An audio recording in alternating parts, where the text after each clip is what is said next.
failing in anything, you're not trying enough. You know, you're not doing enough things because you need to put yourself out there and to attempt a lot of different things.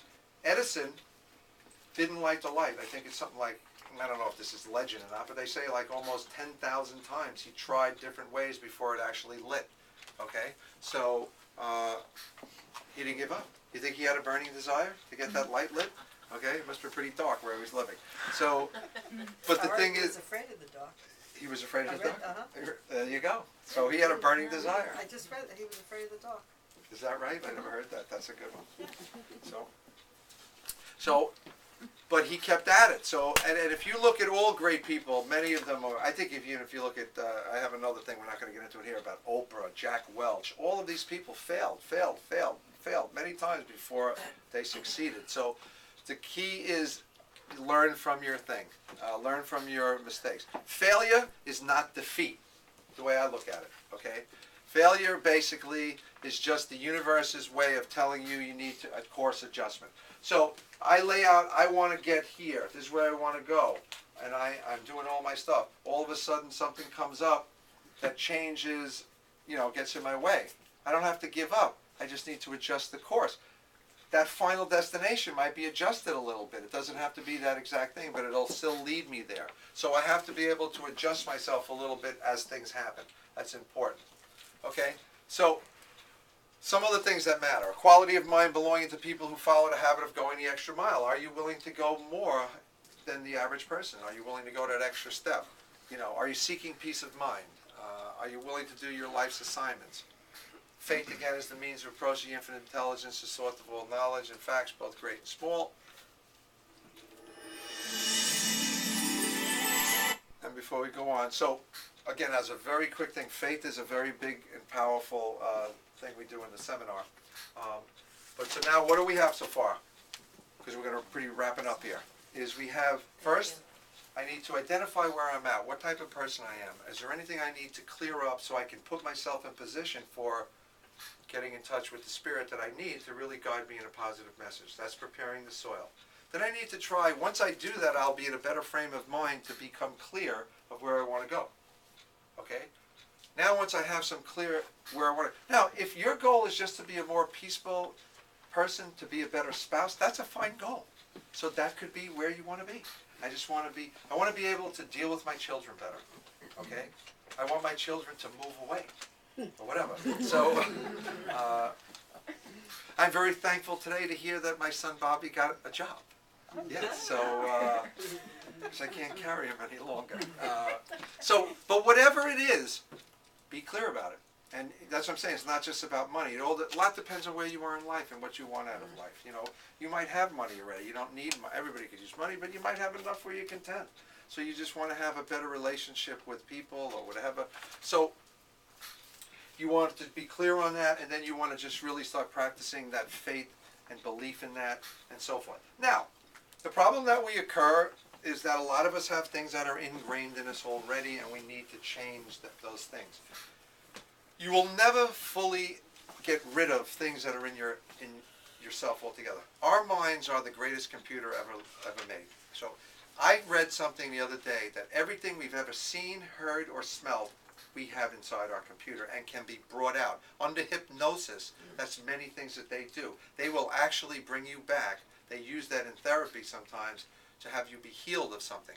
So think about that. So the question is, I cannot remove those things, but what I can do is I can override them by bringing in new positive thoughts. And that's really a critical part of this whole process, is what can I do to change those things. So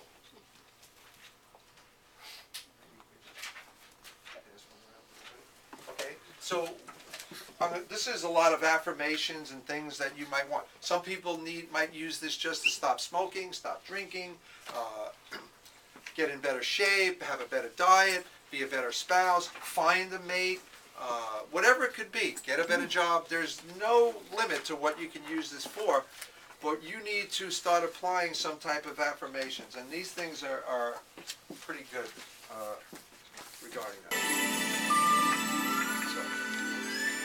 So this is really the final thing. It's the action plan. It's Auto-suggestion and visualization. I firmly believe when you do these things on a consistent basis, you will change your life. You know, so this boils back to those 6 practical steps that I told you about before. Okay, first you need to fix in your mind the exact amount you desire. That's from Napoleon Hill's book. Again, but you could change the amount to something else. Fix in your mind exactly what you would like to have occur. Okay? Then you're going to want to determine exactly what you intend to give in return. So if I'm seeking to lose weight, what am I going to do? Well, I'm going to follow a better diet. I'm going to go to the gym, or I'm going to do something.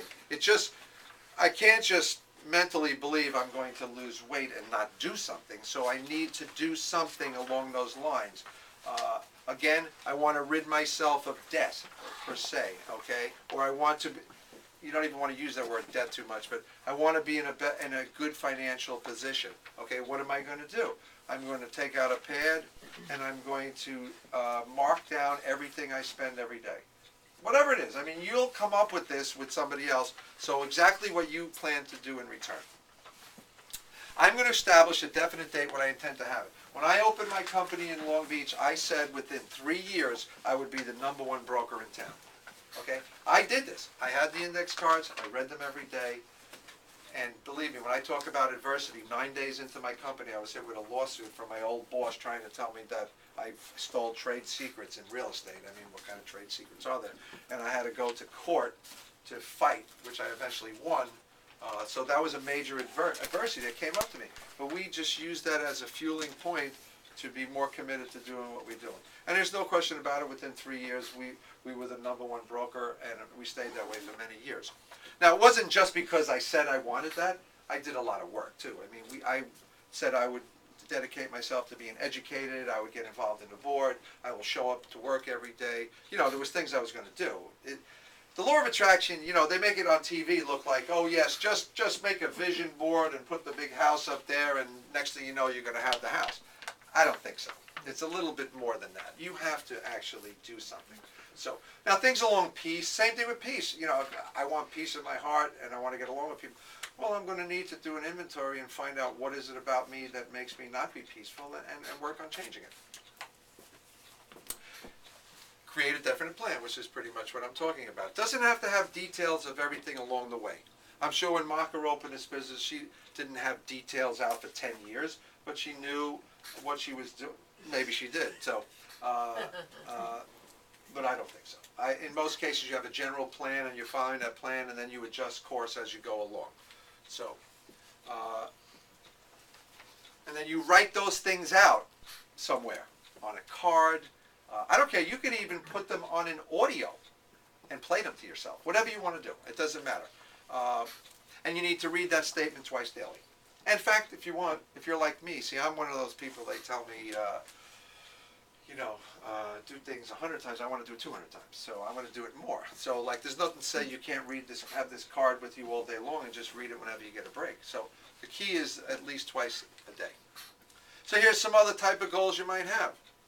Does not have to be money. Could be seeking peace, calmness, weight loss, stop smoking, a relationship, a better job. I don't know, does anybody here have any things that they would like to work on? You know, the name, it's unlimited what you can want. Many people are in a job, too, that they're unhappy with, okay? So I'm not telling anybody to just quit your job and walk off the job. But the key would be, if you're interested in another job, start thinking about it. Start, what would you like to be? I'd like to and you'd be surprised how all of a sudden an opportunity might come around. I mean, never just walk away and leave yourself. Some people say to do that. I don't say to do that. Serenity. People want more serenity in their life. Any Seinfeld fans here? Okay. Here's George's father. This is the serenity he likes.